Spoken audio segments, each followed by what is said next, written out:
अपनी वृत्ति को निरंतर भगवत चरणारविंद में लगाने का प्रयास करो। ठेका भगवान का और गुरुदेव का है तुम्हें भगवत प्राप्ति कराने का। कौन ऐसा ऋषि मुनि है जो इस माया की गोद में बैठकर आपको भूल ना जाए।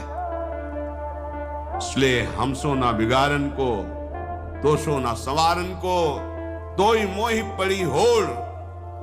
कौन दो जीते है कौन दो हारिए, पर बदी न तो। भगवत कृपा पात्र फिसल सकता है, लड़खड़ा सकता है, लेकिन नामे भक्ता प्रणश्यति। मेरे भक्त का कभी नाश नहीं हो सकता। अपनी योग्यता को आप सब बैठ के देख लीजिए कि अगर झांक के देखो तो अगर मनीराम के ऊपर शासन न हो कृपा का तो हमें कहां गिरा दें। आप देख लो, सब देख लो, बैठे हो वृंदावन में, अपने घर में हो, विचार करके देखो तुम कितने जितेंद्रीय हो, कितने तपस्वी हो, कितने महान विचारवान हो। एक क्षण बैठ के देखो, अगर तुम्हारे अंदर शुद्ध विचार आ रहा है, भगवत भाव आ रहा है, तो तुम्हारे अहंकार भरी साधना से नहीं है, ये शरणागति का प्रताप है। ये उनके प्रताप से इतना ही नहीं है, उनके प्रताप से तुम्हें भगवत प्राप्ति भी होगी।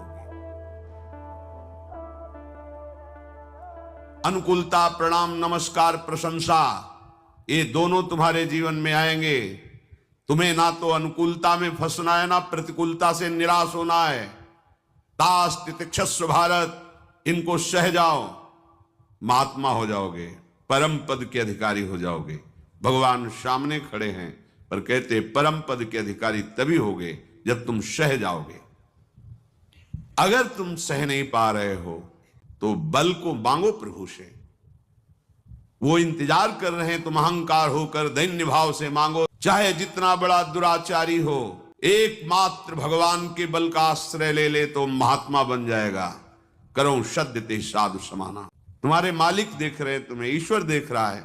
ईमानदारी से भगवत मार्ग में चलो, फिसलोगे तो शास्त्रावाहु भगवान तुम्हें अनंत भुजाओं का बल देकर बचा लेंगे। इसलिए सावधान, ये बहुत बड़ा युद्ध है। उपासक, तुम केवल अकेले हो, पूरी सृष्टि तुम्हारी परीक्षा में है, पूरी सृष्टि तुम्हारे विरोध में है। किसी को तुम अनुकूल मत मान लेना। कैसे? कोई बहुत तुम्हें प्यार करता है, अनुकूल करता है, तो तुम्हारी आंतरिक वृत्ति को चुरा रहा है, वो तुम्हें परास्त कर रहा है। रागात्मक वृत्ति तुम्हारे भगवत चिंतन में बाधा पहुंचा देगी। कोई तुम्हारा विरोध कर रहा है, निंदा कर रहा है, अपमान कर रहा है, तो द्वेषात्मक वृत्ति घसीट लेगी और तुम्हारी भगवत चिंतन की वृत्ति में बाधा पहुंचा देगी। इसलिए राग द्वेष दोनों खोइए, खोजिए पद निर्वाण, मत करो चिंता। अहम त्वाम सर्व पापेभ्यो मोक्षयिष्यामि मा शुचा। मैं तुम्हें पवित्र करूंगा, बस तुम्हें अपने स्वामी की आज्ञा पर चलना है। स्वामी जानते हैं। श्री स्वामी हरिदास जी महाराज कह रहे, ये विचित्र माया पसारी आपकी है। कौन ऐसा ऋषि मुनि है जो इस माया की गोद में बैठकर आपको भूल ना जाए।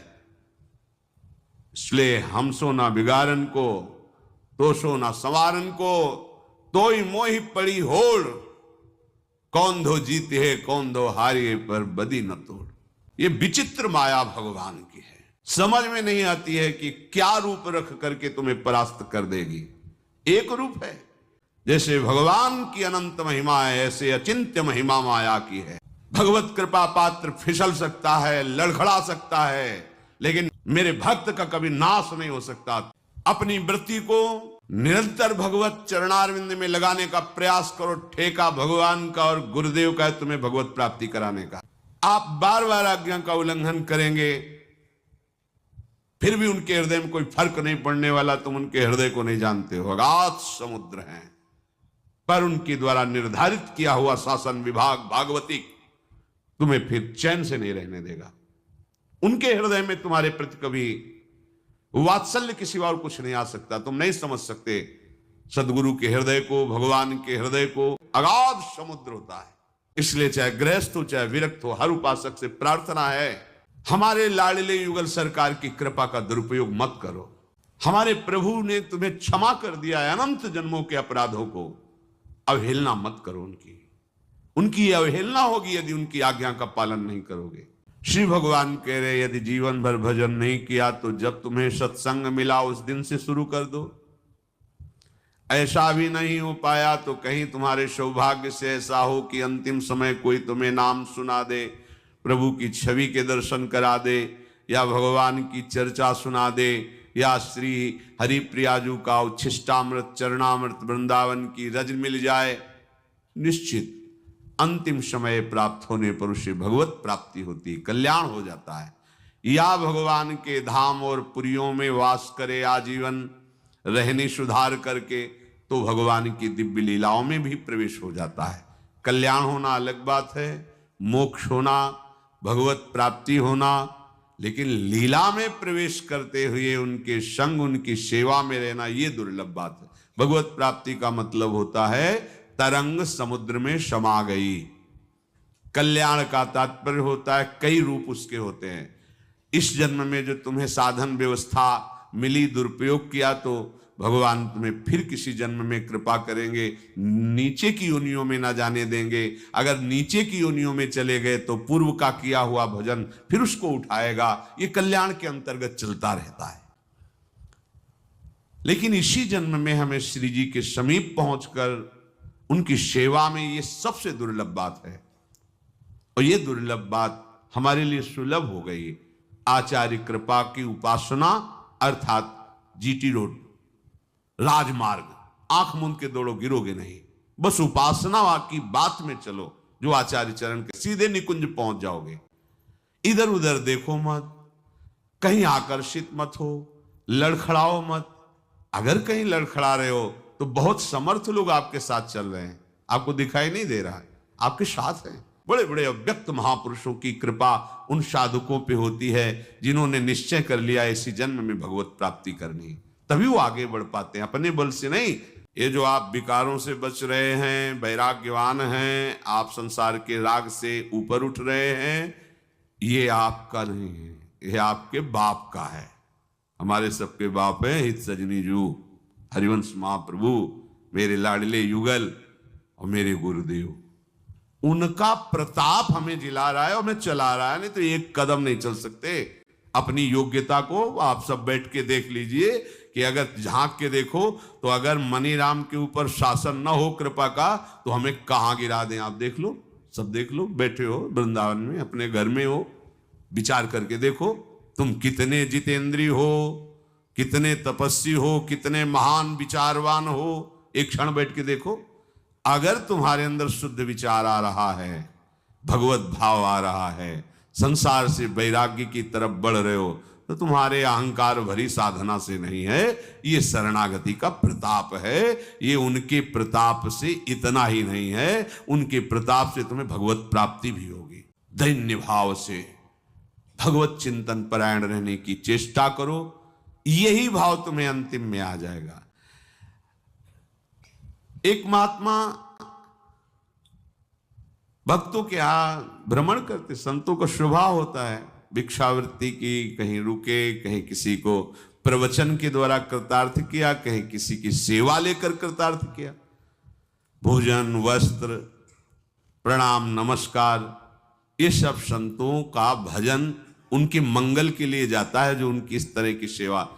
और जो निंदा करते हैं, अपमान करते हैं, संत इतने कृपाल होते हैं, उनका भी मंगल करने की भावना। तो उस समय असरफी चलती थी, तो किसी भक्त ने उनको 4-5 असरफियां भेंट में दी। तो गीता जी साथ रखते थे कपड़े में, ग्रंथ को कभी निर्वस्त्र ना रखे। आचार्यवाणी, भगवदवाणी, एक रुमाल ही भले चाहे तुम्हारे पास हो, कभी जमीन में ऐसे मत रखना, आसन में विराजना, बहुत सम्मान दो। तो गीता जी को सुंदर वस्त्र से आविष्ट करके रखते थे, उसी में 5 असरफियां रख ली।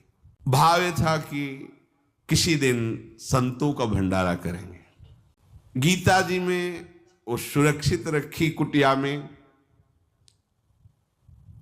अंतिम समय आ गया, अब चिंतन फंसा कि वो 5 असरफियां जो गीता जी में रखी हैं, कैसे बताऊं शिष्य को कि वो रखी हैं। बोल सकते नहीं, चिंतन, वो बस चिंतन उतना हुआ, शरीर छूट गया। तो स्वर्ण का, धन का चिंतन होने के कारण सांप की योनि मिली। पर ज्ञान विज्ञान संपन्न, उनको पूरी चेतना है, लगा है कि एक धन का आश्रय लेने से मेरी दुर्गति हो गई। किसी तरह अगर उन असरफियों को साधु सेवा में लगा दिया जाए तो मेरी योनि बदल जाएगी। अपने शिष्य को स्वप्न में, देखो हम तुम्हारे गुरु हैं, मारना नहीं मुझे। गीता जी की जो पोथी है ना, वहीं हम सांप के रूप में बैठे हैं। अभी हमारी नवीन अवस्था है, अर्थात नया सांप का बच्चा जो मिले मैं ही हूं। मारना नहीं, तुम वह सरफी लेकर के संतों को भंडारा कर दो, हमारा जीवन बदल जाएगा। देखा जाके तो छोटा सा सांप का बच्चा फड़का, प्रणाम किया, खुला असरफी, असरफियों से संत भंडारा किया, देखो सांप मर गया। फिर उनका कल्याण। बड़ा सूक्ष्म है अंतिम निर्णय। यद्यपि जो भगवान का भजन करते हैं भगवत प्राप्ति निश्चित है, पर ये उदाहरण केवल इसलिए दिए जाते हैं कि देखो गति में कितनी प्रबलता है चिंतन की। हिरण का चिंतन किया, अगला जन्म हिरण का। हम अगर जीवन भर भगवान का भजन करेंगे तो देखो सांप बने, पर उनको पूरा भजन, पूरा ज्ञान है, उपाय भी हुआ कुछ क्षण के लिए, पर चूक तो हो गई ना।